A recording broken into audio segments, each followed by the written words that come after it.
They said Clara's husband died a while ago. But when a stray yellow dog walked into our house and froze in front of his portrait, Clara felt something impossible. The soul she'd lost might have found its way back to her in another form.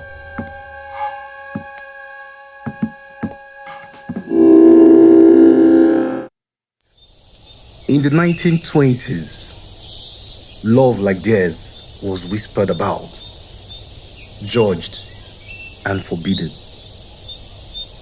But Clara May didn't care, cross-eyed, poor, and wearing patched dresses.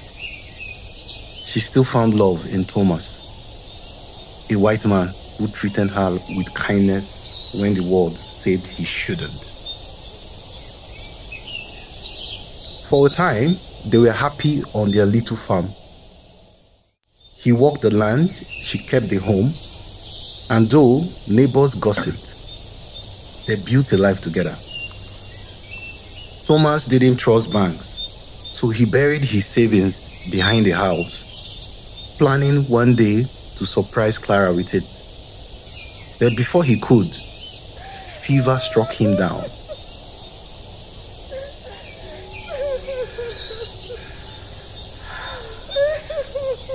The funeral was heavy.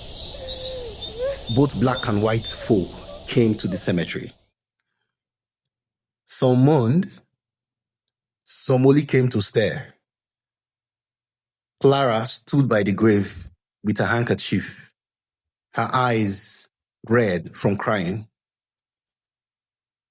Thomas' friend, Shishi, stood at the front, silent and firm.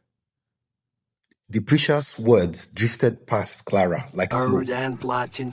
All she could feel was the weight of the death closing over her husband. 2 weeks later, Clara realized she was carrying Thomas's child. The thought tore her apart and held her together all at once. She would raise the baby alone, and yet, in that tiny heartbeat inside her, Thomas lived on. After that, the farmhouse grew cold. Only Thomas's portrait in the sitting room kept her company. Then one rainy night, a stray dog scratched at her door. She tried to turn it away, but it slipped inside and went straight to the portrait, coiling up beneath it as if it had always belonged there. At first, Clara thought nothing of it, but the dog walked the farm like it already knew every part. It lingered by the pecan tree where Thomas once walked. And when Clara wept at night, it rested its head on her lap, eyes too full of knowing. One night, Clara fell into a dream. She stood in the farmhouse doorway, and Thomas was there, smiling faintly, the way he used to. But as she reached for him, his face began to twist. His eyes glowed, his mouth stretched long, his skin shifted to fall. In moments, Thomas's face melted into the muzzle of a dog, half man, half beast, staring at her with sorrow and comfort.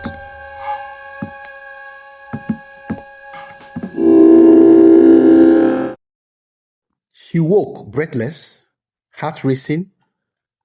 At her feet, the dog was watching her as though it already knew what she had seen.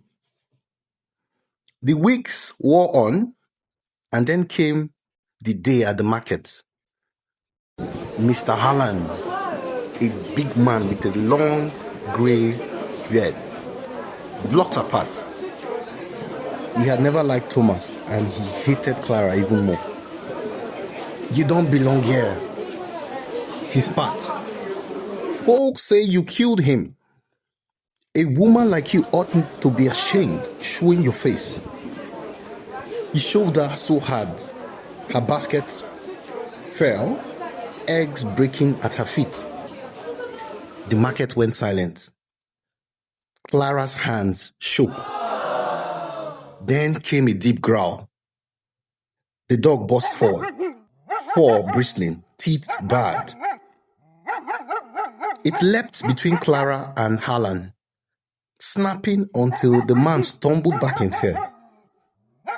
His beard shook as he cursed and ran off, while Clara stood frozen, tears in her eyes. The dream flashed in her mind. Thomas's face in the dog's body.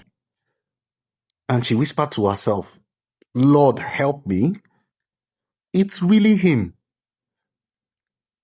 Days later, Clara noticed the dog digging near the pecan tree. At first, she paid it no mind, but each day, it returned to that same spot, scratching with purpose. At last, her curiosity overcame her fear. She fetched a spade, crouched beside it, and began to dig. The soil gave way, and her shovel struck metal. A tiny box. With trembling hands, Clara pried it open. Inside lay bills and gold coins wrapped against the damp. The savings Thomas had buried for her. Clara fell to her knees, clutching the dog. "You kept your promise, Thomas," she whispered. With that money, she started a small business. First selling baked goods and preserves, then opening a little roadside store. She no longer wore rags. She walked tall with her cross eyes steady, the dog always at her side. Months later, Clara gave birth to a baby boy. The dog never left the child's side, coiling near his cradle, guarding him as if it already knew the boy was Thomas's blood.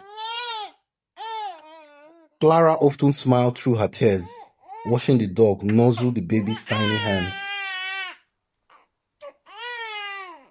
And though people still whispered, they whispered with respect. They told the story of the black woman and her white husband who loved her so deeply. Even death could not stop him from guarding her or the child.